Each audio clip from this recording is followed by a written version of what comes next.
ብዙ ሰው ይህን ፖይንት ሳልናገር አላልኩም። ብዙ ሰው ሚስት ዶክተር ከሆነች ባል ኢኩዊቫለንትሊ ዶክተር መሆን አለበት ብሎ ያስባል።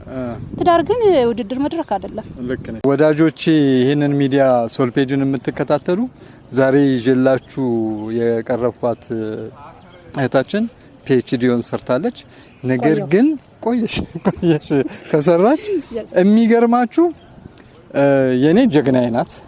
ለብዙ ሴቶች እውነቴ ነው ዶክተር ሙዬ ነው የምንላት እና ታሪኳን ራሷ ተነግራችኋለች። ለብዙዎቻችሁ የጥንካሬ ምንጭ ትሆናለች የሚል እምነት አለን። አሁን ላይ በሐዋሳ ዩኒቨርሲቲ የእንግሊዝኛ ቋንቋና ስነ ጽሁፍ እንዲሁም የስነ ልሳን መምህርት ነኝ። በተጨማሪ ደግሞ የዩኒቨርሲቲው የህዝብና ዓለም አቀፍ ግንኙነት ዋና ስራ አስፈጻሚ። የተወለድኩት ሰሜን ሸዋ ዞን ኦሮሚያ ክልል ነው። አቢቹ የሚባል አካባቢ ነው። አቢቹና ኛአ ወረዳ ነው የሚባለው። አቢቹ ነጋ ነጋ ለኛ ነው የተዘፈነው። እንዳልከው ሃይ ስኩል ከመግባቴ በፊት ነው ብዙ ቻሌንጅ ገጥሞኝ የነበረው። የገጠር ልጅ ነኝ። ከ8ኛ ክፍል በኋላ ለ3 አመት ያህል ትምህርት አቋርጫለሁ። ከዛ በፊት ግን በ3 አመት ነው 6ኛ ክፍልን የጨረስኩት ኤሌመንተሪ ላይ። በማቋረጡ ነው የተካካሰው። 9ኛ ክፍል ስገባ ደግሞ 9ኛ ክፍልን አንድ ሴሚስተር እንደተማርኩ ወደ ትዳር ዓለም ገብቻለሁ። ስለዚህ ሃይ ስኩል ሙሉውን ስማር ከአንድ ሴሚስተር ውጪ ባለ ትዳር ሆኜ ነው የተማርኩት። 12ኛ ክፍል ስደርስ ደግሞ ከማትሪክ በፊት ልጅ ወልጃለሁ፣ የመጀመሪያ ልጄ። ዩኒቨርሲቲ ስገባ የ6 ወር አራስ ልጄን ለእናቴ ሰጥቼ ነው ለቤተሰቦቼ አስረክቤ ነው እዚህ ያኔ ደቡብ ዩኒቨርሲቲ የሚባለው የዛሬው ሐዋሳ ዩኒቨርሲቲ ተመድቤ የመጣሁት። ከዛ ጊዜ ጀምሮ እንግዲህ ሐዋሳ ዩኒቨርሲቲን ተመርቄ እዚሁ በወርቅ ሜዳሊያ ተሸላሚ ተመራቂ ነበርኩ። ዩኒቨርሲቲው ሰቃዮችን ያስቀር ስለነበረ አስቀርቶኝ አስተማሪ ሆንኩኝ። ከአስተማሪነት ጎን ለጎን ደግሞ ሁሉንም አመታት ማለት ይቻላል የተለያዩ የስራ ክፍሎች ላይ ተደራቢ የኃላፊነት ስራዎች ላይ ስሰራ ነው የቆየሁት። ከዛ ነው እዚህ የደረስኩት ማለት ነው። አሁን ፒኤችዲሽን ሰርተሻል? አሁን ፒኤችዲን ሰርቻለሁ። ልጆች 2 ሆነዋል። እንዲያውም የመጀመሪያ ልጄ የመጀመሪያ ዲግሪዋን ተመርቃ ማስተርስ እየተማረች ነው። ፒኤችዲ ብቻ አይደለም፣ ያው ትልቅ እናት ሆኛለሁ ማለት ነው። የጥንካሬ ምንጭ እግዚአብሔር ነው እንዳልከው። ከዛ ጀርባ ግን የእናቴ ህልምና ራዕይ ነበረ። እናቴ አልተማረችም፣ መሰረተ ትምህርት ብቻ ነው የተማረችው። ግን እኔን እንደ ኢንቨስትመንት እንደ ህልሟውን መሆኛ መንገድ ህይወቷን እንደሚቀይር ተስፋ ታየኝ ስለነበረ ያንንም ትነግረኝ ስለነበር የመጀመሪያው አላማዬ የነበረው ለእናቴ ስል ራሴን ማውጣት ነው። ከገጠር ከድህነት አውጥቼ ራሷን ብቻ ሳይሆን ሰዎችን የምትረዳ ኢንዲፔንደንት ጠንካራ ሴት የመሆን ህልም ያስታቀፈችኝ እናት። ያንን ህልም ስኖር ትዳር ከያዝኩ በኋላ ደግሞ ህልሙን እንዳልረሳ ባለቤቴ እንደ ቺር ሊደር ሰፖርት ያደርገኛል። እሱ አስተማሪ ነበር አይደል? አስተማሪ ካገባኝ በኋላ አስተምሮኛል። ግን ሲያስተምረኝ አይደለም ያገባኝ ሰዎች እንደሚያስቡት። 9ኛ ክፍል ላይ አስተማሪ ነበረ። እሱ አስተማሪ ሆኖ ገና ፍሬሽ አስተማሪ 1 አመት ካስተማረ በኋላ ብዙ ሳይቆይ ነው የተጋባ ነው። የአንድ ቀበሌ ልጆች ነን።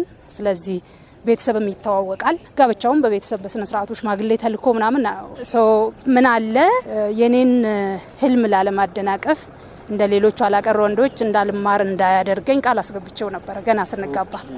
ያንን ቃሉን ጠብቋል። ስለዚህ እስካሁን አብረን እያረጀን ነው። ወጣቶች እንዳልከው ዩኒቨርሲቲ ሲመጡ ነጻነት አለ። ነጻነት ደግሞ ትልቅ በርደን ነው። ሊያበላሽህ ይችላል። በአግባቡ ከተጠቀምክበት የምታድግበት እድል ነው። የዩኒቨርሲቲ ትምህርት ደግሞ የቀለም ብቻ አይደለም። ከተለያየ አቅጣጫ የሚመጡ የተለያየ ቤተሰብ ባክግራውንድ ያላቸው የተለያየ ባህል፣ ቋንቋ፣ ስነ ምግባር፣ የቤተሰብ ባክግራውንድ ያላቸው ተማሪዎች አንድ ላይ የሚኖሩበት ስፍራ ነው። ስለዚህ ላይፍ ስኪልም የምትማርበት ነው። ልዩነቶችን አቻችለህ ልዩነቶችን አክብረህ የምትኖርበት መድረክ ነው የዩኒቨርሲቲ ላይፍ። ታይም ማኔጅመንቱ እንዳለ ሆኖ የላይፍ ቻሌንጆች፣ ያቻ ግፊቶች አሉ። እድሜው ራሱ ፈታኝ ነው። ያልተሞከሩ ነገሮችን ለመመከር ጉጉቶች አሉ። እነዚህ ቻሌንጆች እንዳይጥሏቸው ተማሪዎች የተለያዩ አጋጣሚዎች ላይ መድረኮች ላይ ኦሪየንቴሽን ይሰጣል። እኔም እዛ ፓርት ላይ እሳተፋለሁ በራሴ አቅም ማለት ነው። ወጣቶች ይህንን የዩኒቨርሲቲ ላይፍ እድል ከቻሌንጁ ይልቅ እንደ እድልነቱ እንዲጠቀሙበትና ወደ አዳልትሁድ ወደ ኃላፊነት የሚሸጋገሩበት ስለሆነ ብዙ እንዳያባክኑት እመክራለሁ። ባገኘሁት አጋጣሚ ሁሉ በተለይ እንዲያነቡ የሶሻል ሚዲያን ኢንፍሉዌንስ ለመቋቋም መጠቀም ያለባቸውን ስትራቴጂዎች ከራሴ ተሞክሮ ወስጄ የተማሪነቴንም ላይፍ የራሴን ላይፍ ኤክስፒሪየንስ በብዙ ፕላትፎርሞች ላይ ሼር አደርጋለሁ። ሼር ታደርጋቸዋለሽ? በጣም ለተማሪ ብቻ ሳይሆን ለወጣት ሴቶች ኢቨን ሊደርሺፕ ላይ ላሉ ሴቶች ያለፍኩበት መንገድ ለኔ ማስተማሪያ መንገድ ነውና ከአስተማሪነት በተጨማሪ ጀንደር ትሬነር ነኝ። ሊደርሺፕም ጀንደርም ላይ ትሬኒንግ ሰጣለሁ። ሰው ፊት ቆሞ የመናገር ክህሎት ላይ ያሰለጥናለሁ። በተለይ ብዙ ቻሌንጅ የሚደረጉት ወደ አመራርነት ሲመጡ ሰዎች ሰው ፊት ቆሞ መናገር ስለሚያስቸግራቸው ነው። ሴቶች ጋር ሲመጣ ደግሞ ያ ከበድ ይላል። ስለዚህ ወጣ እያልኩኝ ከተለያዩ ኤንጂኦዎችም ጋር በመተባበር ስልጠና ሰጣለሁ። ፐብሊክ ስፒኪንግ ላይ፣ ፒስ ቢልዲንግ ኤንድ ኮንፍሊክት ሬዞሉሽንም ላይ እንደዚሁ አሰልጣኝ ማስተር ትሬነር ሆኜ ማሰለጥንበት አለ። ስለዚህ ፐርሰናሊ ያለኝን ተሞክሮ እና እውቀት በተገኙ ፕላትፎርሞች ሁሉ ለወጣቶች፣ ለሴቶች፣ ለማህበረሰብ ለማካፈል እሞክራለሁ። በዚህም ተሳክቶልኛል ትያለሽ? ኦፍ ኮርስ በጣም ብዙ ቴስቲሞኒ የሚሰጡ ላይፋችንን ቀይሮታል ያንቺ ኤክስፒሪየንስ የሚሉኝ ሴቶች ያጋጥሙኛልና በጣም ነው ደስ የሚለኝ። ዶክተር ስለሰጠሽኝ ጊዜ በጣም ነው የማመሰግነው።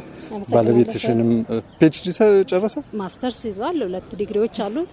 እኔ ያለሁት አይ ባለፈው ምን ጥያቄ ጠይቄሽ ነበርና ሚስት ፒኤችዲ ሰርታ ፈዩ እንግዲህ አንተም ያው ነው ግዴታው አይደለም። እሺ እኔ በቃና ከፈለገ ደግሞ መስራት ይችላል። እሺ እኔ መቤት ብዙ ሰው ይህን ፖይንት ሳልናገር አላልኩም። ብዙ ሰው ሚስት ዶክተር ከሆነች ባል ኢኩዊቫለንትሊ ዶክተር መሆን አለበት ብሎ ያስባል። ትዳር ግን ውድድር መድረክ አይደለም። ልክ ነሽ። ኮምፕሊመንት የምትደራረግበት ነው። ሶ እሱ ስንጋባ እኔ ሃይ ስኩል ተማሪ ነበር፣ እሱ ዲፕሎማ አስተማሪ ነበር። እኔ ዲግሪ ሲይዝ እሱም ዲግሪ ያዘ። ከዛ ማስተርስ ሲይዝ ሌላ ዲግሪ ተማረ። ፒኤችዲን እስከሚይዝ ማስተርሱን ሰራ። ሶ ፕሮግረሱ አብረን አድገናል። ግን የግድ የኔ ባለመሆን ፒኤችዲ ሊይዝ አይጠበቅበትም። ለነገሩ ባንች ፒኤችዲ እኮ ይዞ በነገራችን ላይ ዶክተር ፈይሳ የሚሉት ሰዎች አሉ እና ቤት ውስጥም እኛ ዶክተር ፈይሳ ነው የምንለው። አብረን አይደለን ዶክተሬቱን ያገኘነው። ግን እሱ አሁን ዶክተር መቤት እያለ ነው የሚጠራሽ? ለምን ይለኛል? ለኔ ለሱ ሙቲ ነኝ። ለኔ ደግሞ ባለቤቴ ነው እንጂ የትምህርት ደረጃውን ተያይተን አይደለም የተጋባ ነው። ፒኤችዲ አለኝ ማለት እሱን ዝቅ አድርጌ ያለው ማለት አይደለም። ቤት የሚያማክረኝ አድቫይዘሬ ነው።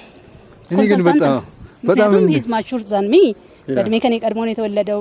የኃላፊነትን ለመውሰድ የልጆች አባት ነው። እኔም አብሬው እያደግኩ እዚህ ደርሰናል። ሽበት እያወጣን ነው ሁለታችንም። ያንቺ እንኳን ገና ነች። ያንቺ ገና ነው። ግን ደስ የሚላችሁ ልጃቸውንም እዚህ ዩኒቨርሲቲ ነው እያስተማሩ ያሉት። አሁን ማስተርሷን እየሰራች ነው። ምን ላይ ነው የምትሰራው?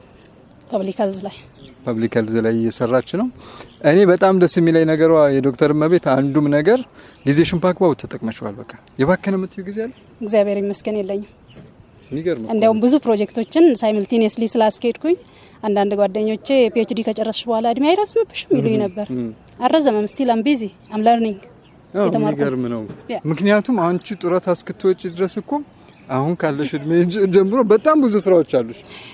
በቃ እኔ የምለው ምንም ነገር አይደለም። ዘመንሽ በስኬት ይለቅ። አመሰግናለሁ። አሜን። ተባረክልኝ። አሜን።